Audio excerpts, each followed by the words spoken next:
So then I start to see when I'm in practice, like all the shiny objects that exist in chiropractic. Yes.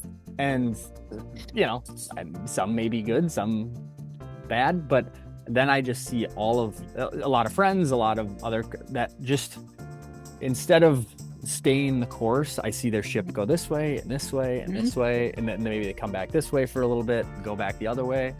And it's just never a consistent journey.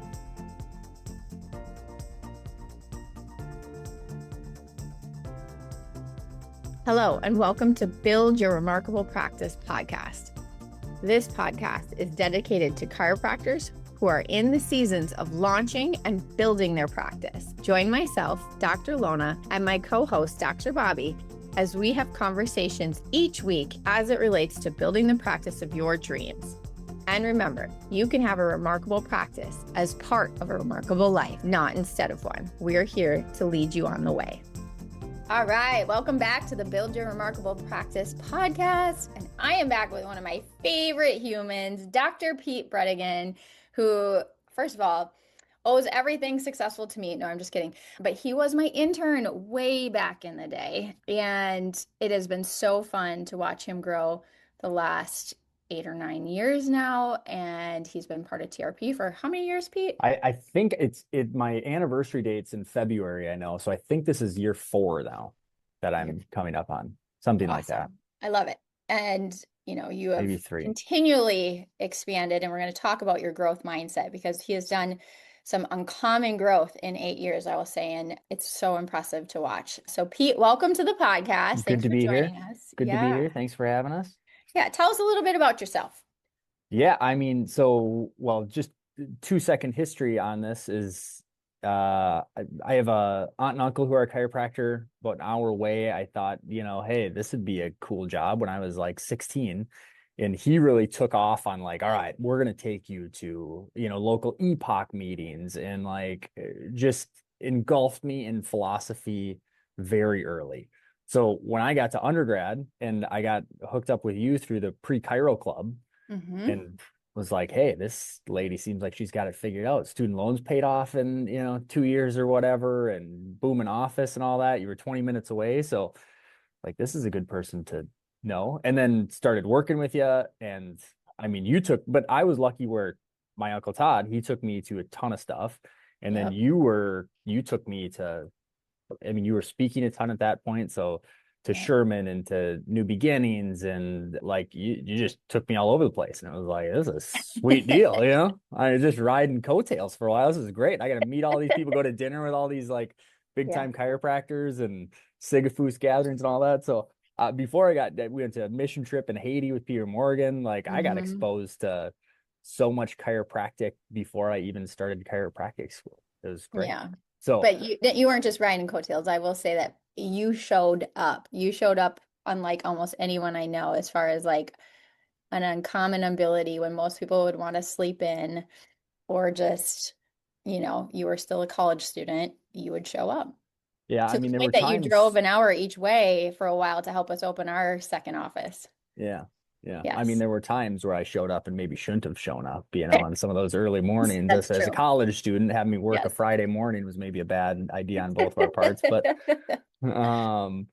Yeah. So then chiropractic school, all that good stuff. I graduated in 2017 of June of 17. Well, I had a little crazy stretch. I got married in May of 2017, graduated in June of 17. I was in Atlanta. I'm from Minnesota, moved back to Minnesota in July of 17. Opened office in September of 17, had first kid December of 17. So it was a traumatic year, but we opened, we had a very structured open. We were opening, we had 100 new patients on the books early, a lot of volume. At that time it was a little more of a, before TRP were a little bit of high volume, low per visit. Yeah. Yep. But then got hooked up with right mentors, all that good stuff again. And it was a good office then. Don't get me wrong. I'm glad we did it. And then since then, so that was 2017, and grew that office to a good volume quick. And then we opened, I kind of copied a lot of your model for a lot of stuff. It was a good model. I'm not a recreate the wheel kind of guy. I just do things that other successful people have done. So So then opened up a minority owned clinic in 21. A state We had away. a state away. Yep. Mm-hmm. And that's been going wonderfully. I mean, they have an awesome office over there. In January of 2014, we bought a building just up the road from us, 20,000 square foot building, and renovated that with tenants and all that kind of stuff. And then in this last year in June, I have a sister who's a chiropractor she's had a practice for about 2 years. Mm-hmm. Um, had it for yeah, she had it for 2 years. She was just I really likes being a chiropractor. I don't know if doesn't love all the business ownership piece. Mm-hmm. So we were kind of always kicking tires on like merging practices or taking over or selling, have her come work here. And then she found out she was pregnant. And then at her 20-week ultrasound, found out she's pregnant with twins. So I was like, all right, I guess we're doing this now, you know? Yeah. So then in June took over that office. So now we have two locations um, that are about 15 minutes apart, something like that. Yeah. So yeah. So anyway, that's the rundown I love it. where we're I love at. it. And you have three children and one more on the way with your Yep. lovely wife, Yep. Melissa. So Melissa and my wife, she works, like 2 days a week. I mean, does all the stuff that Like a she COO. runs Mhm. yeah, yeah. Mhm. And then yep, we have 8-year-old, 6-year-old, 2-year-old. Now they're on the way. A Yes, lot of you are kids. good at growth mode in all areas of your life. Sure. Some areas are good. Yeah, we need to Yeah. stop growing, but yeah, other areas we need to grow. Yes. Uh-huh. All right. So when I asked Pete to come on and he was like, "What do you want to talk about?" And I said, "I think growth mindset because you are someone who I think has stayed very committed to like even I'm assuming there's been challenges along the way, and yet here you are 8 years in, multiple practices, not just small practices, big practices. And how many docs are working with you right now? We have 5. And then two partners that are in the other practice. So 7. Yeah. Yeah. In the other practice, 7, Yep. and they have an associate too. So I guess 8. 8 if we're Yeah. gonna, go with all Which of is them. uncommon at this stage in the game. And so Pete, talk to us a little bit about how did you said, okay, early on, I got very clear about chiropractic, the philosophy, why I was going to do what I was going to do.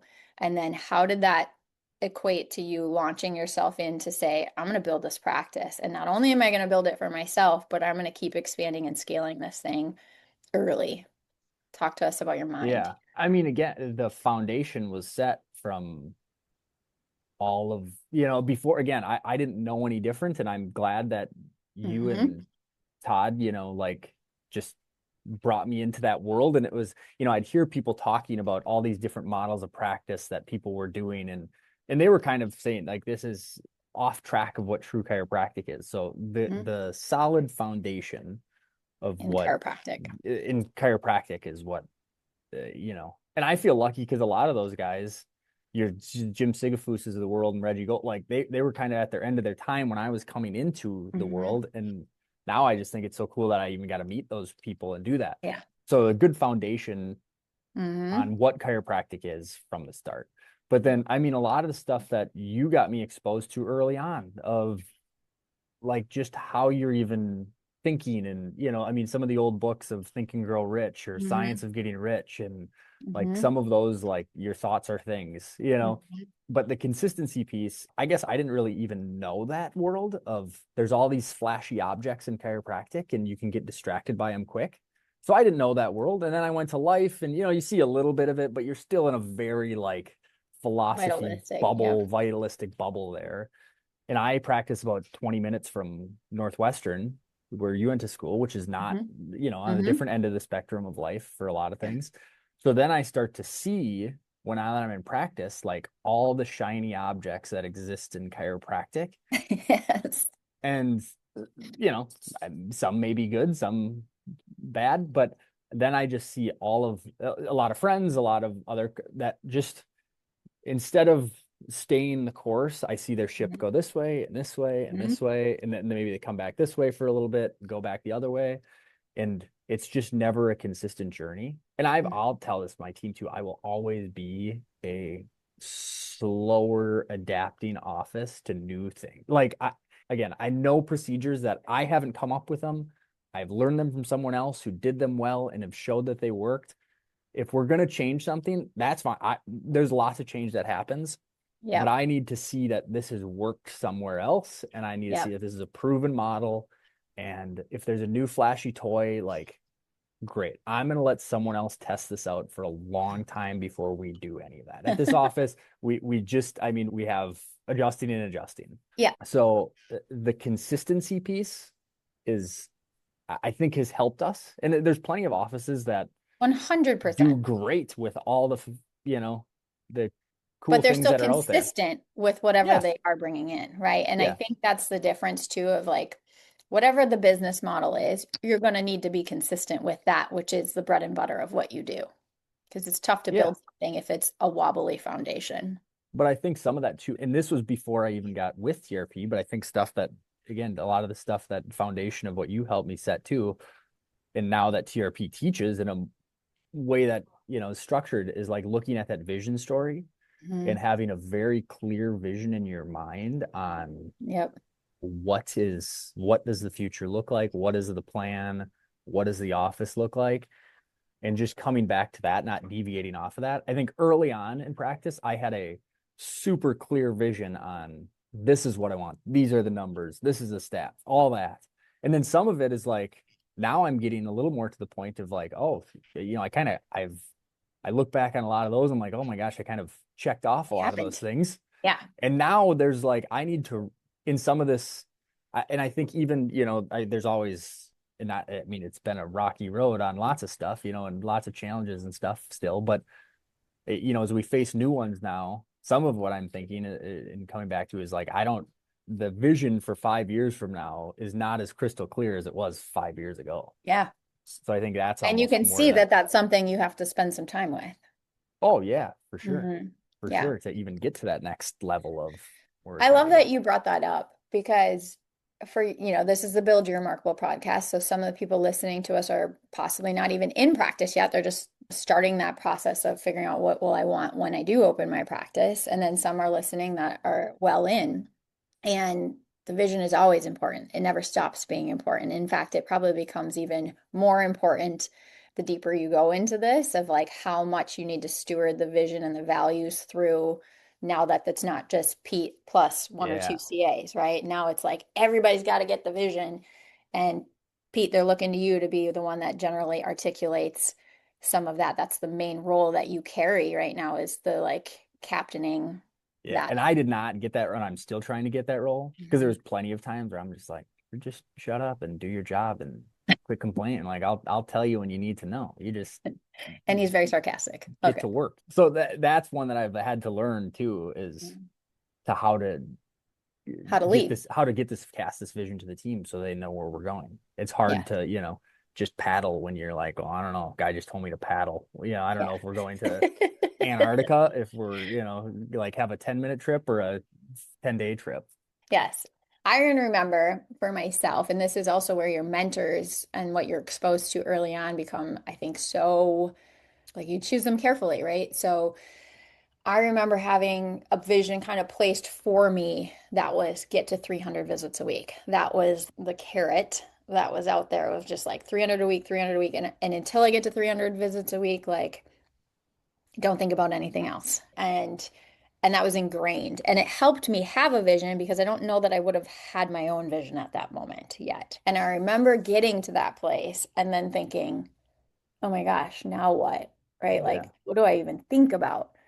And for a little while, I didn't know what to think about because I hadn't ever really had the capacity or the forethought to realize that vision was given to me, but I could create my own as well.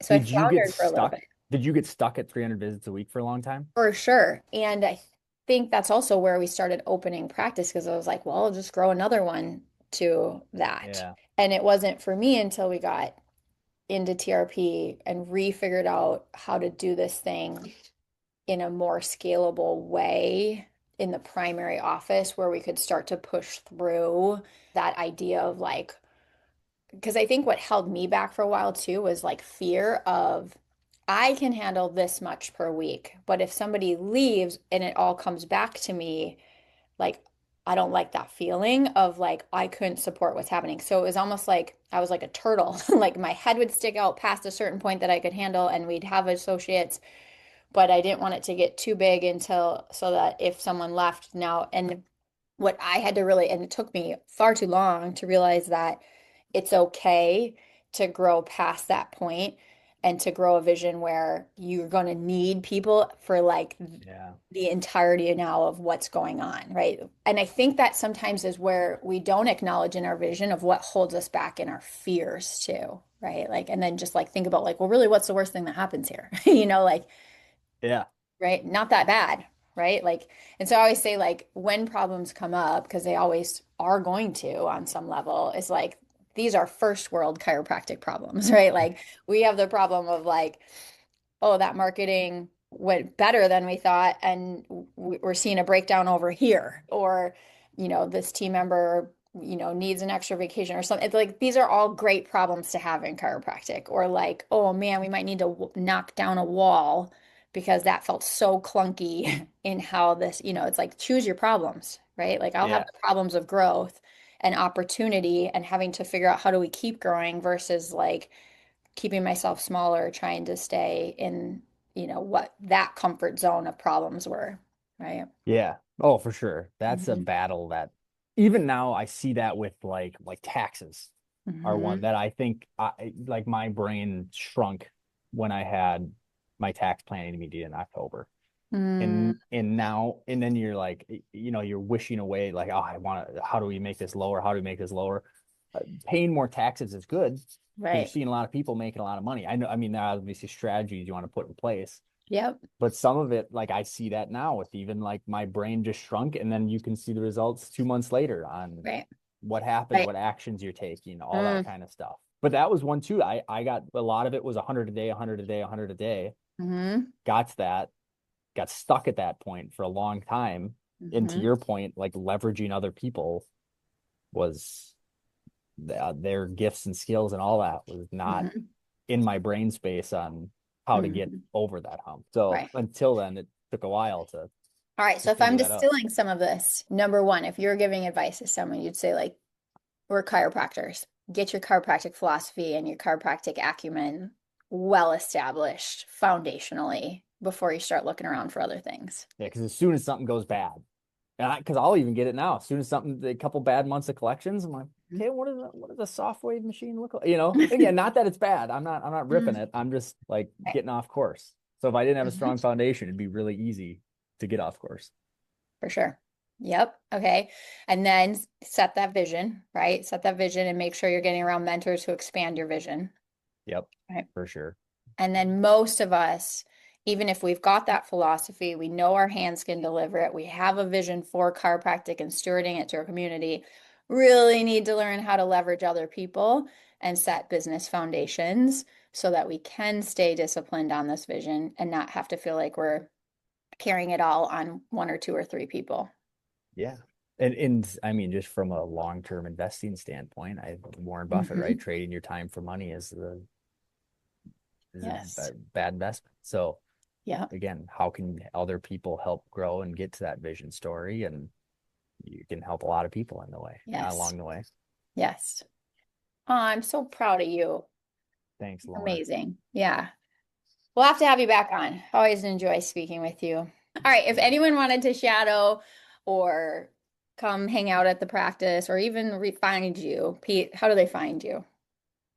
Not a big media. I'm Lake Life Chiropractic. We're up in Chaska and Chanhassen, Minnesota. Feel free to reach out to, through there. Again, happy to have anybody up. We're 20 minutes away from the school, like I said. So we have shadows and interns and clerks and all the time coming through. So happy to have people. I'll be at the TRP conference in March. So Perfect. yeah, All right. We'll have to have dinner. I'll see you then. let's do it. All All right. right. Thanks, Thanks, Lona. Pete. Thanks for listening to this episode of Build Your Remarkable Practice podcast. Remember, what the world needs now is chiropractic, and what chiropractic needs now is more successful chiropractors. If you like the podcast, please subscribe, share with your friends, and leave us a review.